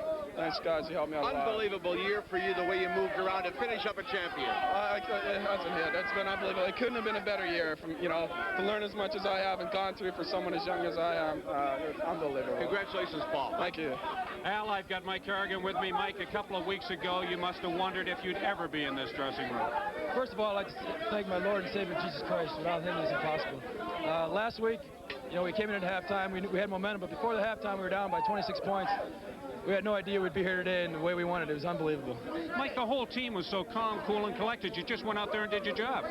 Yeah, we did. Defense has made opportunities for the offense, and Edmonton's got a great ball club. Their defense never gave up. We didn't score that many touchdowns. Paul came through with some key kicks. In Edmonton, they're tough. They play tough all year, but this is unbelievable. Okay, thank you very much, Mike Carrigan. That's the scene here in the dressing room of the victorious Hamilton Ticats. Well, if this game was not over at halftime when the Ticats were up 29-0, it did end midway through the third quarter when Mike Carrigan gunned a 44-yard touchdown to Ron Ingram. The Tabbies up 36-0, cruise to win Grey Cup 86. This is Grey Cup 86 from BC Place in Vancouver. You want to know 7 words that'll make Mom's day? Let's have dinner at McDonald's tonight, Mom. That's it. Come on. You know what they are. Well, let's have dinner at McDonald's tonight, Mom. Now, that wasn't too hard, was it? 7 words. 7 words most often. 4, 5, 6. It's a good time. 7. For the great taste of McDonald's. Come on. Say it. Let's have dinner at McDonald's tomorrow night, Mom. Hey, that's 8 words. Dome at BC Place Stadium in Vancouver. I'm Brian Williams. We will take you back to the Hamilton dressing room in just a minute. The last Grey Cup win for the Hamilton Ticats was back in 1972 at Ivor Wynne Stadium. Ron Lancaster and the Saskatchewan Roughriders defeated by Chuck Ely and the Ticats on that day. And the winning field goal was kicked by Ian Sutter. And, of course, the Ticats got a measure of revenge today for their loss in 1982.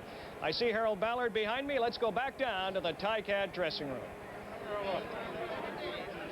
Okay, Brian, what a story this man is. Just third trip to the Grey Cup, but this year 1-5 early in the season. Everybody wrote you off. Well, 26 points down in the Eastern Final. Everybody wrote you off, and here you are, the Grey Cup champ. Same thing. Everybody, was felt the same way this week against Edmonton. But it had to be a team effort. I feel so good for the coaching staff, the players. And we forced the breaks, and we capitalized on them. And particularly our 30 and over gang. They did one hell of a job. It was a total team effort, and I just still can't believe we won the Grey Cup. You really did. From the very first play, when Dunnigan had the ball slapped out of his hand, you took over. Well, I'll tell you, that's how aggressive they were. And then they had another fumble, and they just played so aggressively. We contained them. We did what we had to do. The coaches got the defense ready. Offense got the offense ready. Special teams, everybody played a terrific ball game. That's why we won. Did they do anything to surprise you? Obviously not. No, they did the same things we did. The basic stuff that we used to win with, they did the same thing.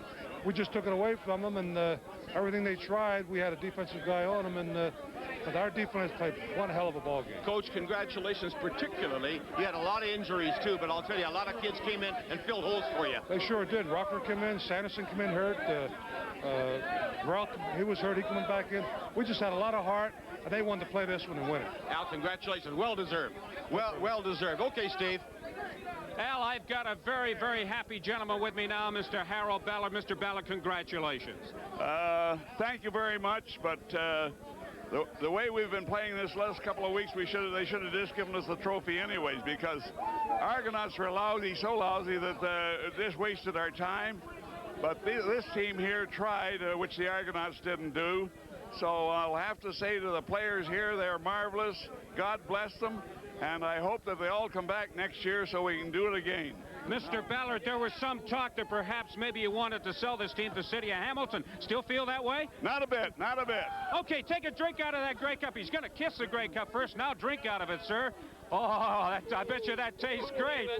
Now, if only the Leafs could get together, Mr. Ballard, perhaps and win the Stanley Cup. That'd be even nicer. Mr. Ballard is kissing the Grey Cup. Sir, wouldn't it be nice if you could cop the double and have them win the Stanley Cup? It's on the way now. Okay, Mr. Ballard, thank you very much. Congratulations. Thank you. Thank you. From a very, very happy Harold Ballard and the dressing room scene here at BC Place Stadium, the victorious Hamilton Ticat dressing room. Right now, we're going to CFL Control. All right, thank you, Steve Armitage. Harold Ballard never missing a chance to stick it to the Toronto Argonauts. Of course, the Argonauts had that big 14-point lead heading into the second game of the Eastern Final, the two-game total point final 1 week ago today at Exhibition Stadium in Toronto, and they blew it.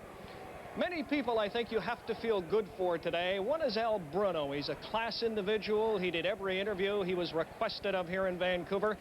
Another fellow you have to feel good for, and I never thought I'd be saying this, is Harold Ballard, because in spite of all the criticism we in the media give Ballard, he has put his money where his mouth is. He's put a lot of money into that Hamilton football team. He has signed the big players.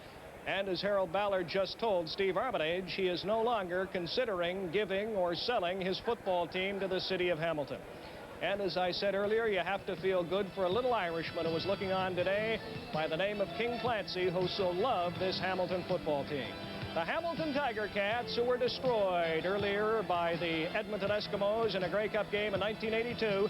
The score was 48-10. The Tiger Cats gain revenge here this afternoon. Again, Mike Carrigan, the offensive star, Grover Covington, the defensive star, Paul Osbaldiston, the top Canadian. But I would give a very special award to the entire Hamilton defense. They set the tempo and controlled this football game. I'm Brian Williams. Hope you enjoyed the telecast. Good night, everyone, from BC Place in Vancouver.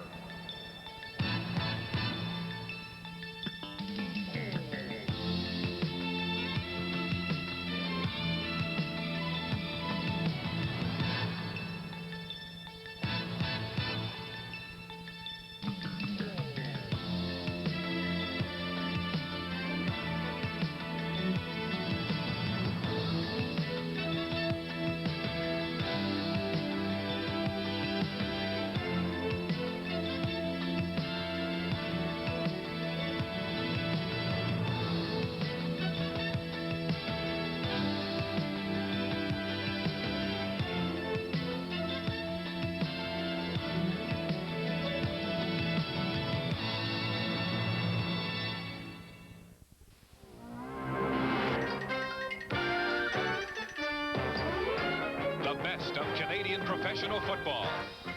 The CFL on CBC.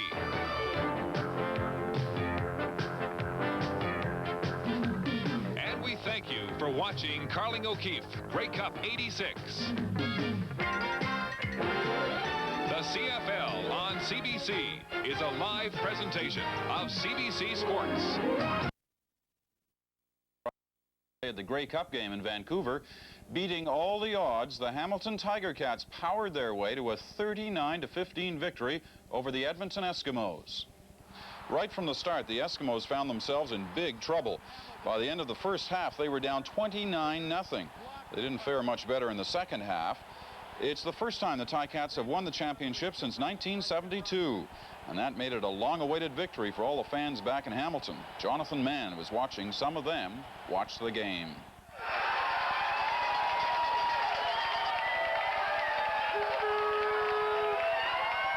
It's been 14 years since Hamilton's last Grey Cup, and Ticat fans were ready for the payoff. Tiger Cats. I got $100 in Tiger Cats, so 2-1. And I'm saying it for the women of Hamilton. We're going to bring that cup home, and it's about time. Ticat fans have seen their team make it to the Grey Cup game and lose twice in the last 2 years. They were hungry for victory. Tigers, eat 'em raw. Ticats are to die for, and we're finally going to prove it. The Hard Hats were out in Steeltown leading the cheers. Cheers that are being heard all over Hamilton tonight.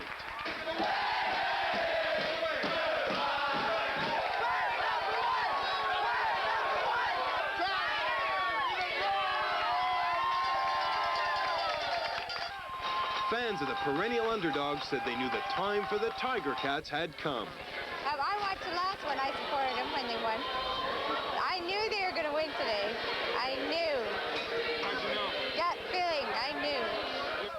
After 2 close calls and today's upset victory against Edmonton, a team they haven't beaten in 9 years, the Tiger Cats have finally given their fans something to celebrate. Jonathan Mann, CBC News, Hamilton.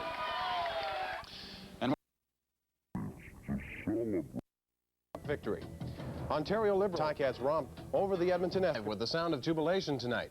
The Ticats' first Grey Cup victory since 1972 has led to thousands of fans spilling into the streets to celebrate. Police report lots of shouting and screaming and honking of car horns. Officers have sealed off a small section of the Central Court to motorists to enable the revelers to vent their joy. The Ticats were the big underdogs going into today's game, but they wound up running roughshod over the Edmonton Eskimos. The score, if you don't know it already, 39-15. And Bruce Dobigan will have much more on the game and reaction from the teams later in this broadcast. And bring him out, and he's going to tell us all about the highlights when we come back right after this.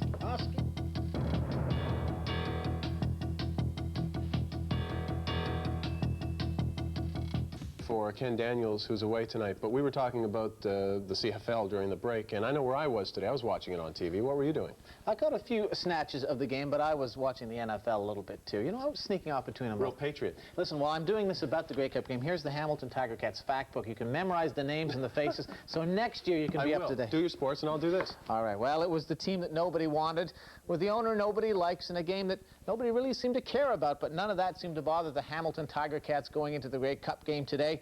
Considered anywhere from 11 to 15-point underdogs, the Cats sloughed it all off, got 10 turnovers out of the Eskimos, a 39-15 win for Hamilton, their first Grey Cup since 1972. Harold Ballard's Cats were the first Eastern winners since 1983, and all you can say tonight is, Oski wee wee, Oski wah wah, Hamilton Tiger Cats, eat 'em raw.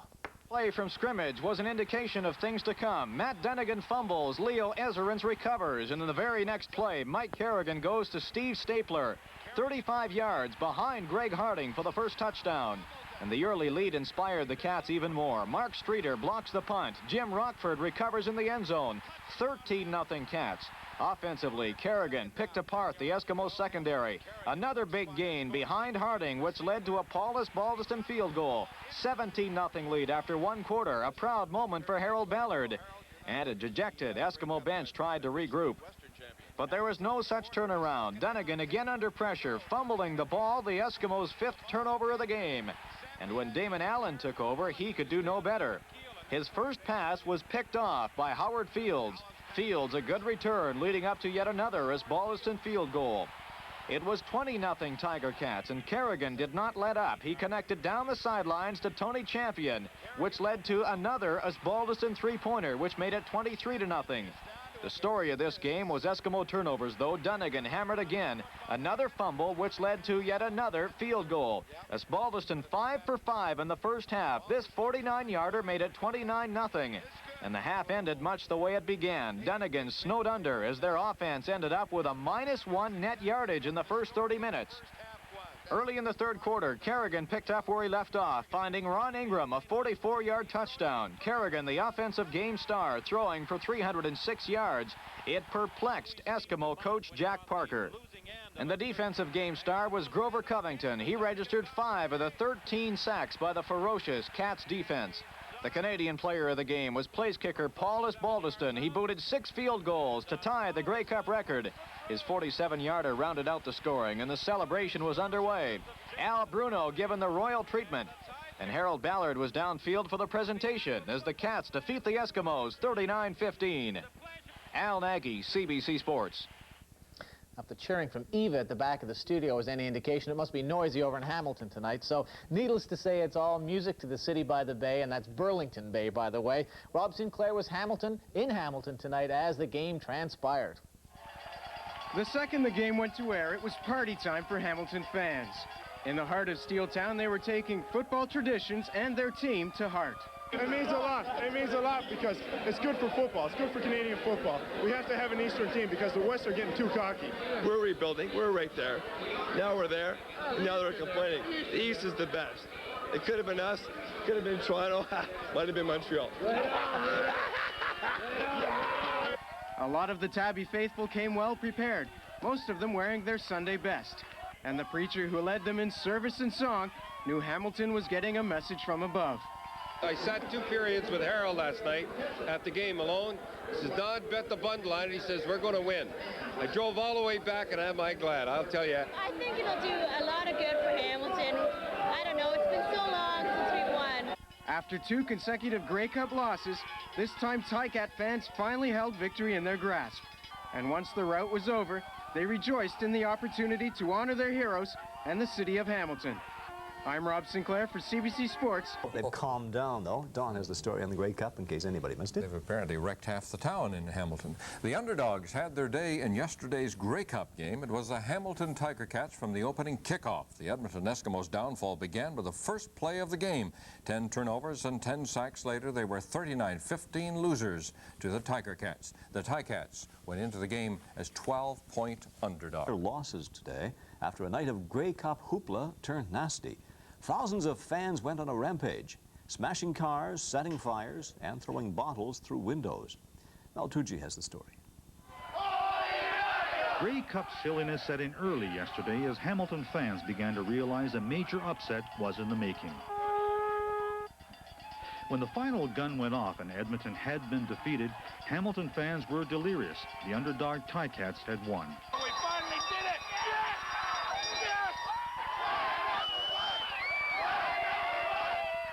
Nearly 3,000 fans spilled out onto Hamilton streets, but celebrations quickly turned ugly.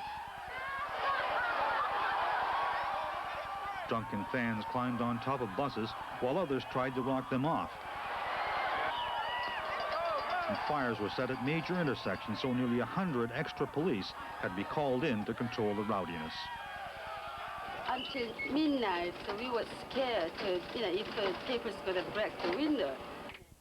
This woman's downtown business was a casualty of the drunks.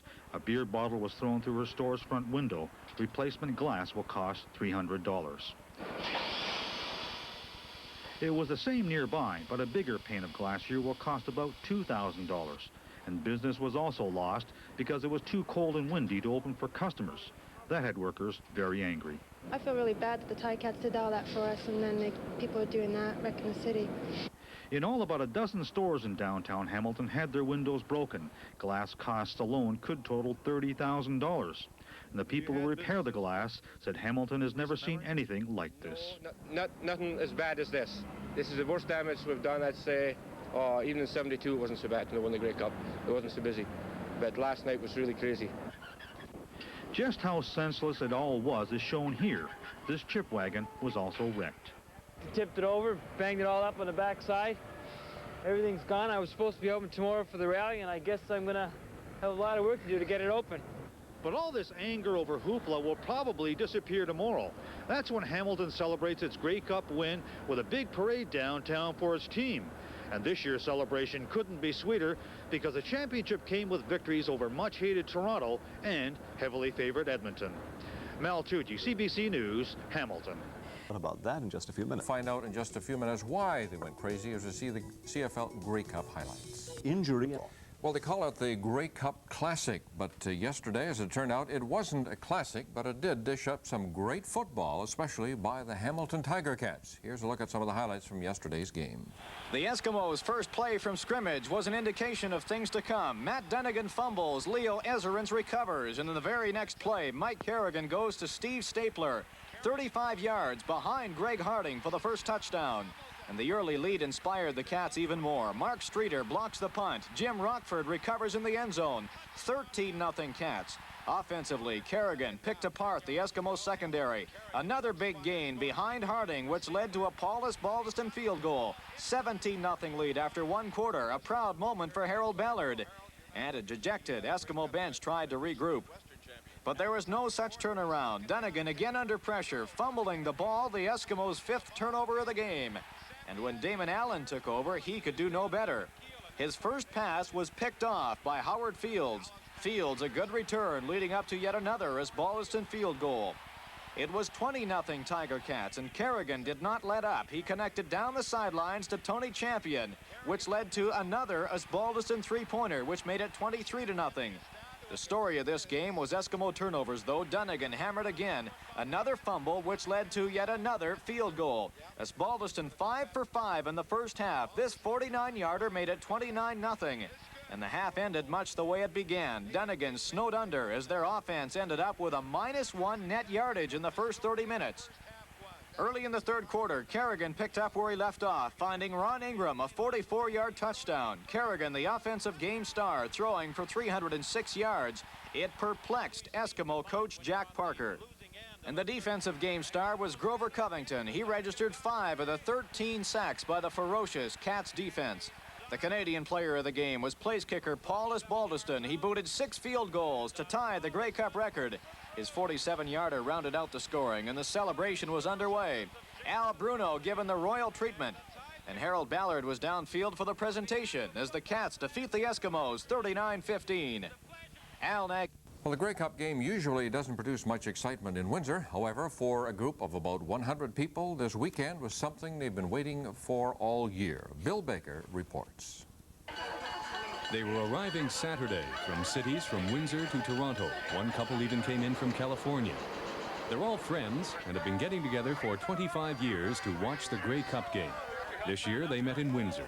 A group of friends to get together and share a common trait, and it's been this Grey Cup party. We started in 1962, and as you can see, it's just a lot of good, clean fun. And the out-of-town guests always make sure there are some surprises. This group was dressed as pilgrims. This is our 25th annual. You have a good time? Always have a good time. Good friends. It's just a great weekend. Well, it's just terrific. We've had been involved now for about 7 or 8 years, and it just seems to get better every year. But the real fun was yesterday. Canopy-covered bleachers were set up in John McNaughton's backyard for the big event.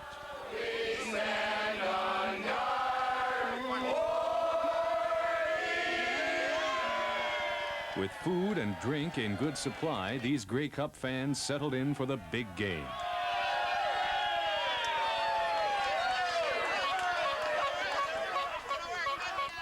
And from all reports, a good time was had by all. Bill Baker, CBC News, Windsor.